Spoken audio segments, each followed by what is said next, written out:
And welcome once again to EWTN's Bookmark, a special edition with a co-worker and friend of Michelle Johnson, the book Walking the Way of the Cross for Caregivers, subtitled How to Cope Practically and Spiritually When a Loved One is Seriously Ill, available through our EWTN religious catalog, rc.com, all things Catholic. Great to be with you. Thank you, Doug. We've shared hallways for many years here. Yes, we have. And worked on many projects together. But this is a project you took on yourself. And did it take you about 8 years to put it together? How many years was it? Well, yes. It's a very emotional thing to write about. And you know about it because I was working for you as all this was going on. Right. My husband, his journey itself was 8 years. He had 3 bouts of cancer. Right. He had his leg amputated up to the hip, and he became a quadriplegic. And you went through that. Right, and what's amazing in your story there is you're talking about your husband's too. He went to the Naval Academy. He was an athlete. Football wasn't good enough for him. He'd rather play rugby. That's right. It's that kind of a situation, and so many of us today are dealing, as we get older especially, with loved ones who are ill. And we have to deal with that, and we become a caregiver on the back end of our life, right? That's right. And it's something I know that I would have liked to have something like this when I was going through it. You see a lot of books where they have prayers. There will be prayer books, which are great. Right. Or you'll see books where the person says they got a miracle, and they talk you through, how great that was. But we didn't get the physical miracle. Right. And I wanted a book that actually took people through from the beginning, from the horror of the diagnosis and how to handle that, straight through to the end if your loved one does die, which mine did. Right. I remember Father Benedict said, nobody's permanently healed. Even if you have a miraculous healing, it's only temporary too. Ultimately, you're still going to die. So that's still something we're going to all deal with. At the forward, you had our good friend Debbie Georgianni, who does a radio show for EWTN. Your life is rolling along, and all of a sudden a serious medical diagnosis comes in for your loved one or friend. You realize rather quickly that you'll be the one entering the role of primary caregiver. Now your life shifts in a way you never expected, and we know that Debbie has dealt with those things herself personally in her life as a caregiver and also a person who's dealing with her own issues. Well, she was a real cheerleader for me, Doug. She knew I was writing this book, and she kept saying to me, when are you going to get this out? When are you going to get this out? And I said, why do you care? Do you really want to read it? And she goes, well, duh. So I sent it to her, and I said, okay, this is just a draft. I don't want, don't show it to anybody. And she got back to me, and she and her husband took it with them on vacation and read it aloud to each other. And she said, Michelle, this is the top 2 topics that come up on our show, Take Two with Jerry and Debbie. And she said, you've got to get this out. Right. Yeah, it's interesting, too, because you talk about walking the way of the cross, and you talk about how you came upon that concept of formatting that book around the way of the cross. Talk about that. Well, and that's what finally got me off the dime, so to speak. I'd been doing little things, and it was during a Lent, and I was standing in church, going through the Stations of the Cross with the rest of the parishioners. And all of a sudden, I started to flash back to different things that had happened to my husband and I during that 8-year journey. And I started to tear up. And I realized in that moment, even though you don't think about it when you're actually doing it, that it truly was walking the way of the cross. Now you say, I begin each chapter with a scripture verse and end with a prayer. I've also included reflection questions. Was that your own idea? Yes. Okay. Yeah. I mean, yeah. And the call-out boxes with the lessons learned, because I give stories, but I'm not just giving them just because. I'm giving them to, like a parable almost, to teach a lesson. As an example. Right. To point something out. And you also make the point in the world we live in today that you can always skip to those if you'd like to, right? That's right. And you have those in gray boxes. Gray boxes. So it's clear. Now you also talk about, in the appendix, you have a section entitled 13 Saints to Walk With in Hard Times. Yes. How'd you pick those 13? They were all ones that were important to me. I'm a very big person with saints, and I am a secular Carmelite, so a lot of them are Carmelite. Yeah, I remember you made a point of creating that on our website in the beginning about the saints. You go to monthly calendar and learn about the saints. Yes, and these saints were all saints that we had prayed to at various times. You know, Padre Pio, we had the chance to pray with his bloody glove. You know, we Saint Peregrine, the patron saint of cancer patients. Right. But each of them was chosen for a different reason. And so people can find somebody who kind of relates to their situation. You talk about why the battle is worth fighting, and you say that there's two kinds of people likely to pick up this book. Who are those two kinds? Well, the obvious one is caregivers, or people who have a loved one that's a caregiver and they want to give the book to sort of help them. But the second group is a group that not everybody would think about, and it's the right to die people. The people who say, oh, you don't want to go through this, life isn't worth living, just kill yourself. It's the compassionate thing to do. Right.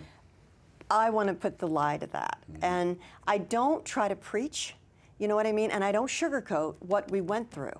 But if you cut off your life, you are going to miss so much of the richness that comes from seriously walking the way of the cross. There are good times that you're still going to have. There's memories that you can still make. And you become a better person as you go through this if you walk it with God. And that's where it sounds hackneyed, because we talk about the idea of redemptive suffering, that idea that all suffering is meaningful if you see it that way, and the things that you learn. And obviously, while Stu goes through that, he sees the love you have for him. Okay? At the same time, you're being refined by the fire of his illness, right? That's so true, Doug. And I mean, the one point that I make in here, there's a book that was written by a psychiatrist called Viktor Frankl. Yeah, sure. Famous book, Man's Search for Meaning. Yeah, coming out of the Holocaust. Yes. Really, right? And you know, he said they could take everything away from him, but they couldn't take away how he was going to think about it. And that's true here too. And I really make a point of it that this is a decision. You make the decision that you're going to walk with your loved one no matter what. And you make the decision you're going to walk with God through this no matter what. Right. And it is much more likely, as I have a quote on the back, if you understand your purpose as a caregiver, it's more likely to make you better than bitter. And now, I noticed in here, and you talk about death, you said, I once worked for a man whose wife divorced him and then managed to take away custody for their only son. He lost hope and attempted suicide. Fortunately, he failed. I want to make clear, that's not me.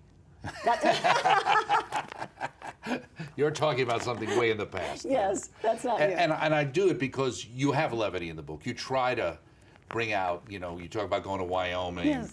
and the ups and downs of those things, but there are good times too, right? There are a lot of good times, and I can mention two of them. One is what you just said. I came home from work one day, and my husband's sitting there, and he was really sick, Doug. But he had been researching things, and he decided we were going to go to a dude ranch. Right. Of all the things. And I mean, I was blown away because we didn't ride horses or do any of that kind of thing. But we went, and it wasn't what I expected, because there was a lot he couldn't do, but there was a lot he could do. And I want to encourage people, you know what, as long as your loved one is up for it, for heaven's sakes, don't just sit at home and be sick. You know, as my husband said, I can be sick anywhere.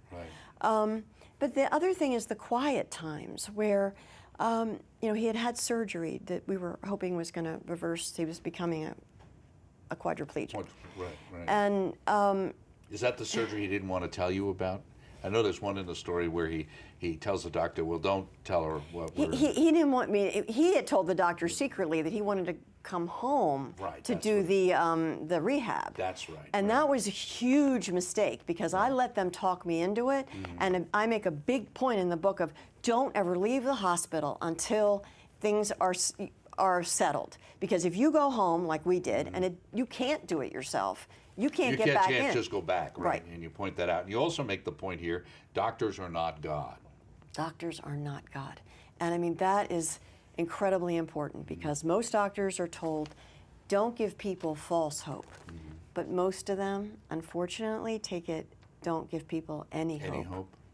And so many times, my husband lived 8 years past the diagnosis, and his cancer was off the charts because it had been misdiagnosed for a year. Right? And you talk about how they thought it was just like a wound from working out or something, and it turned out he had melanoma on the bottom of his foot, on the bottom of his foot. Which is a highly unusual place to find something, I would think, like that. Although, I mean, we found out, you think it's skin, of course, skin cancer. Well, that's going to be on your face. Right. You would think that. But it does happen more often than you would think in these places that you wouldn't guess. And that's why I make another point. Right. If you go to a number of doctors and they can't figure out what's going wrong, go to someone in a different specialty. Yeah, you mentioned that point, because they have such a narrow focus. They only focus on that one thing. Yes. And it might limit them saying, well, maybe it's really something else. Right, right. Right, which you had with this, where they did the surgery, but they did a biopsy. And that's when they came up with it. That's when they found out. Right. And they had done the biopsy. They didn't do it in the big hospitals where you would have expected it. They did it in the little tiny hospital where, you would have thought they weren't as good. No? Which you thought was a little seedy, Little as I seedy. recall. Yeah. That's right. But it's a wonderful life. How so? It's a wonderful life because, oh my gosh, the things that I found out about my husband, the courage that I watched him display. I mean, Doug, I'm just going to give one example. When he had to get his leg amputated, it was filled with cancer. I mean, it was just really awful. And I was terrified. Oh my gosh. And I remember it was they made us wait the entire day. It was the very end of the day. And, they came in to bring him. And he had been 10 years in the Navy. I mean, he went to the Naval Academy. He was a brave man, but I never knew how brave. And I remember him turning as they started to wheel him out, and he put his hands on either side of the bed, and I saw him go, like he was going into battle. Right, he was preparing for battle. It still makes me like, oh, And he told me later on, when you get your leg amputated, he said they wheeled him in, I would have passed out. They have a saw on the table, and he saw that. Right. Oh my gosh. Right. Oh. Now, as you get into, and you start off with the Station Across, Jesus meets his mother. It was the Blessed Mother who brought Stu and me to Jesus, and who stood by us in our trials. She's ready to do the same for you. How did she do that? Well, and that, I go into our whole kind of faith walk. I was not always the person I am now. And it was Medjugorje, and I say Medjugorje, but I also make a point. I'm a daughter of the church. It's not an approved apparition yet, and I bow to whatever the church says about it. But, my sister sent me a bunch of books, and I read them, and I'm a big reader. And it was like St. Paul being knocked off the horse. Right. Because they were, purportedly words the Blessed Mother had said. And they mirrored what I had learned in my childhood. But, I was going to church, but I didn't have that conversion of heart yet. And I started going to daily mass, and I'm going to confession all the time, and, that kind of thing. And it's all Our Lady, you know what I mean? Right. Bringing. And he had a major experience there, didn't he? He had a major experience there. We went, and he was a Protestant. Right. Called himself a Northern Baptist? Yeah, as opposed to the Southern Baptist, he was so serious, Right. And yes, we went to church, and that's when the Blessed Mother would appear to the children there. Right. And the first night we're there, we're praying the rosary, and I was showing him how to say the rosary. He didn't even know. Second night we were there, I was leaving him on his own, okay? I look over, and he's crying. And he didn't cry. So at first I thought, well, okay, keep praying, look over, and now he's a mess. And so I said to him, you want to go outside? And he nodded. And we go outside, and we're sitting on the side of the church. I'm like, honey, what happened? And he said to me, remember, he's a Protestant, and his mother had died, previously. Right.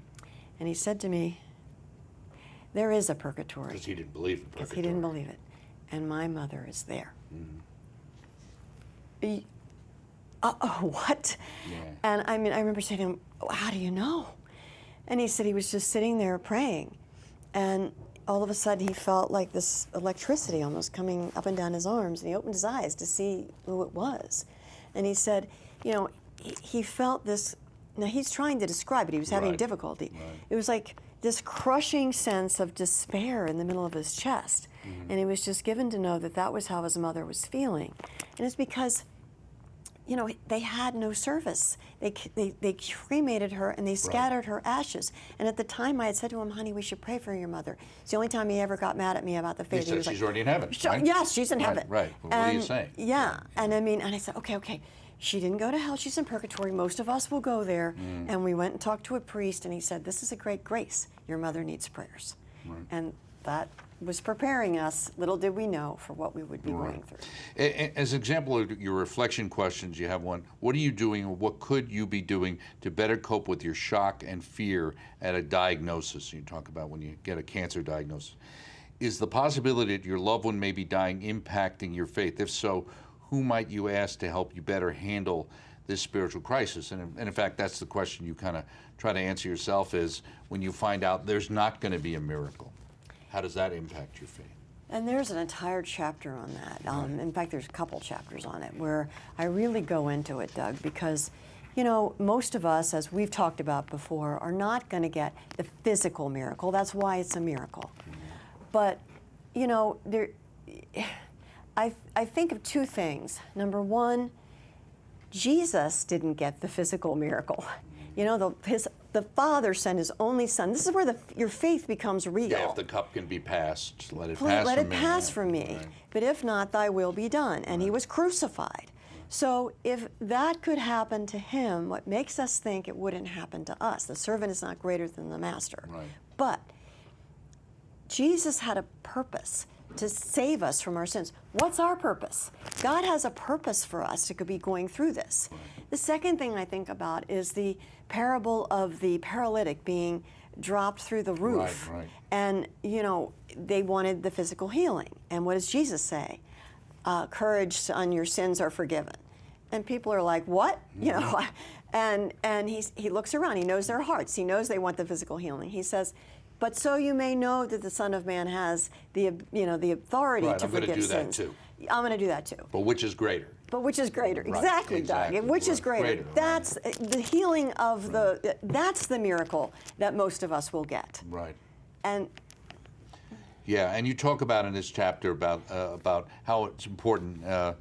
It's far from being foolish. A person has to have hope. You say, lesson learned, choose hope because hope is essential. Do not let anyone take it away. Guard it with everything you've got. Your life and the life of your loved ones depend on hope. it depends on hope, because the one thing I talk about is God is not only love, God is hope. And if you allow somebody to take away your hope, that's allowing them to take away your God, and that can lead to despair. And you know, that's where I make the point that these doctors are not God. Go to someone you can talk to. I remember Janet Benkovic Williams. Right, you talk about getting in touch with her. Yeah, and just having talking. lost her husband, obviously, and then obviously the death of her son as well. Yes, and having somebody that, not just anybody, because you can have, people will say cruel things sometimes, you know, but somebody that understands and that can, just in talking about it. I remember when I heard that my husband was going to have his leg amputated. I could hardly breathe. And I called my mother in that case, and I'm talking to her. And finally I just burst out and I said, Mom, I'm so scared. And she said, honey, what are you afraid of? And I said, I don't see how he's going to be able to sit. And it sounds dumb now, but that's what I thought. In saying that though, Doug, I felt the fear start to drain. You know, you need to talk it out. Right. Because if you don't, and you bottle it up, Right, but you also talk about the idea, and you can do this, chapter 4, that, you know, when you're in that tough time and you have an experience where you have to do something you really don't want to do, but you know you have to do it, you say, Divine Physician, help me. That prayer was given to me. I was standing outside the room. I did not want to have to go in and wrap my husband's leg, filled with cancer, smelly, leaking, you know. Humanly, I didn't want to do Sure. it. But that prayer just was given to me in the moment. Divine Physician, help me.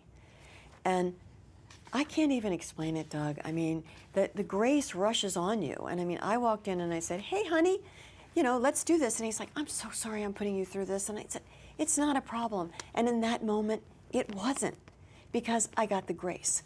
And the point I'm trying to make to people is God is there for you if you ask Him.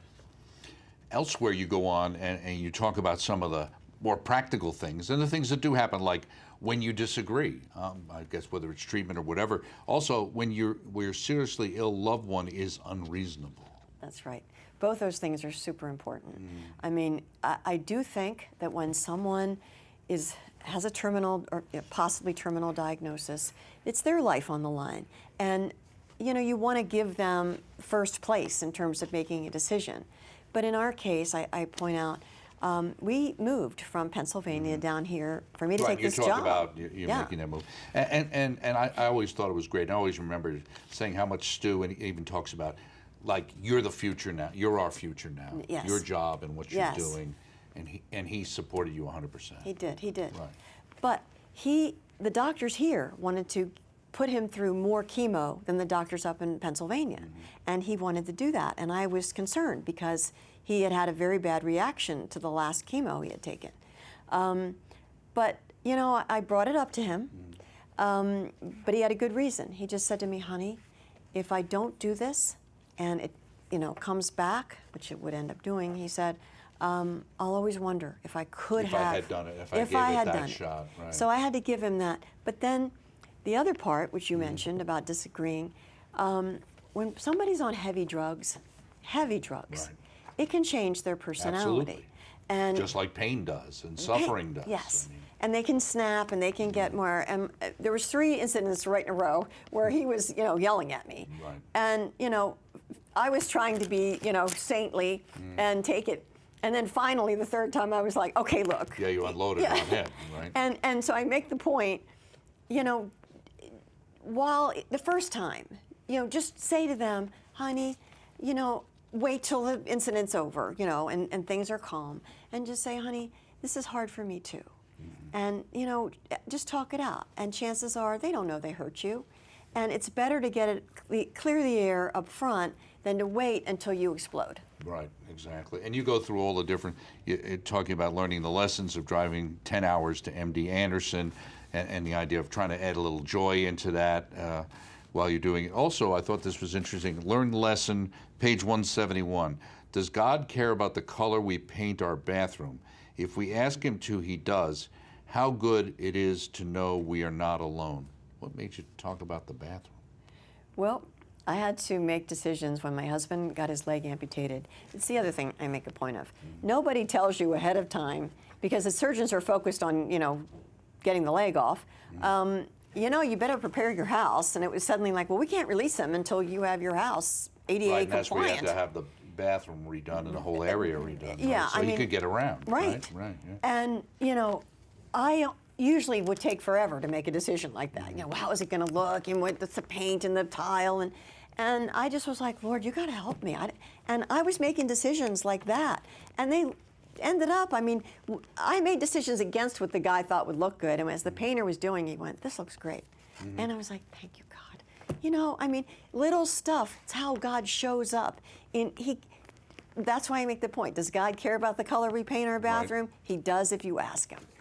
Now, you talk about the fact in chapter 21, making the most of your final days. You say, my husband was only expected to live a week, maybe 2, instead he lived over a month, which was another great blessing. In reflections, you say, what does my loved one need from me now? Permission to go home? ? A prayer asking that his or her heart be turned completely to God? ? Yeah. And that's where you're getting into the really hard stuff, Doug, because I remember when it became clear he was in the hospital. His stomach had been eaten up with cancer. He was, throwing up. It was the end. And I went to the altar in our house and I said, "Okay, Jesus, it's clear to me now that it's not your will that my husband live.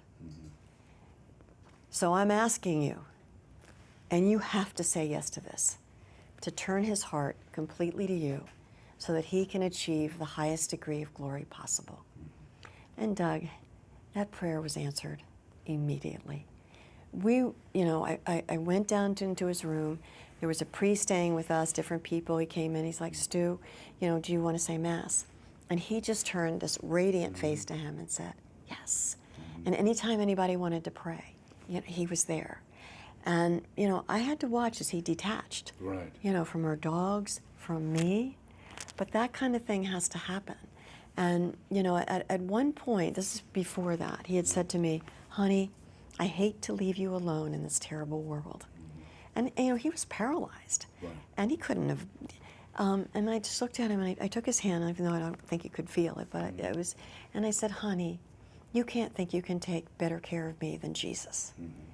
And I know that helped him to process what he had to process. Right.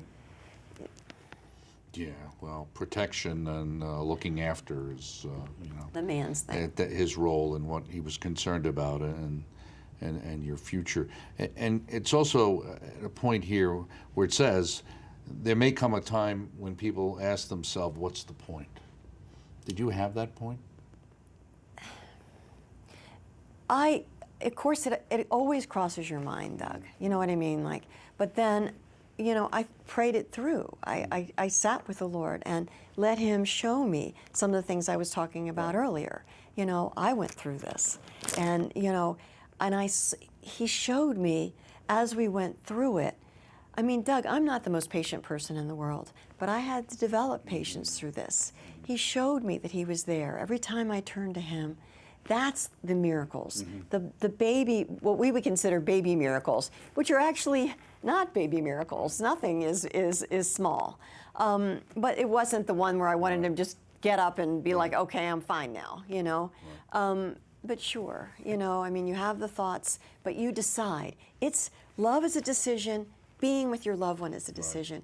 And I want to encourage people, that is the best decision you could ever make in your life. Right. It will change everything for the better. If you don't do that, the stuff that you will cut off from your life, it's a tragedy. And the regrets that you'll probably be dealing with in the future, which you don't want to deal with. So your web address is caregiversofthecross.com. What is that? Just tell us quickly. It's a site where I am encouraging people. I've got all kinds of information for caregivers, as well as links to our social media site. You can get a free chapter there. The one on our little trip to Wyoming, that's a free chapter you can sign up for.